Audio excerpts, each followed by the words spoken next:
এখানে পিস্টন লাগবে, ঠিক আছে। কনসিল সবসময় বডিটা যেদিকে লাগবে সেই দিকে অ্যারো চিহ্ন করা থাকে।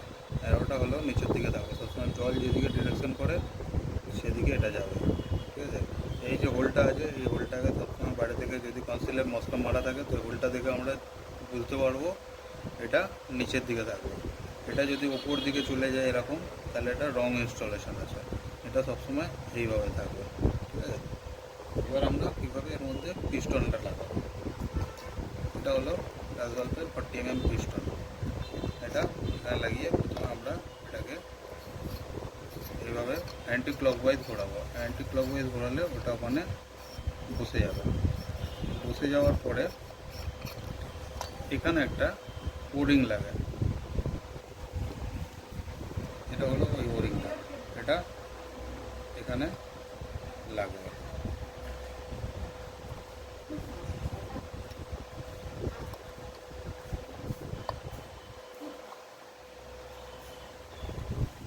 প্রপার সেট হয়ে গেল ওরিংটা।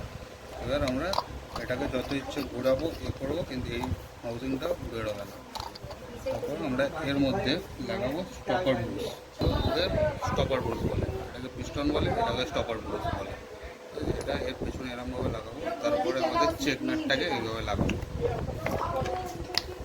লাগানোর পরে এটা এখানে সেট হয়ে গেল। এবার আমরা এটাকে এইভাবে পুশ করে দেবো। পুশ করে এটা যেরকম আছে সেরকম লাগিয়ে দেবো। কিন্তু আমাদের যখনই খেয়াল রাখতে হবে লাল লাল লাগবে, এই অ্যারো চিহ্নটা এরকম নিচের দিকেই থাকবে, এরকম বললে সেট হবে এরকম। আমরা এটা সামনে লক লাগাবো, এই লকটা লাগবে এইভাবে দেখছি, এইভাবে পুশ করে এই আম ঠেলতে হবে, ঠিক আছে। ঠেললে এটা খুলে যাবে। আবার যখন লাগাবো এই বড় দুধটা করে লাগাবো আমরা, এটা এইভাবে থাকবে, এইভাবে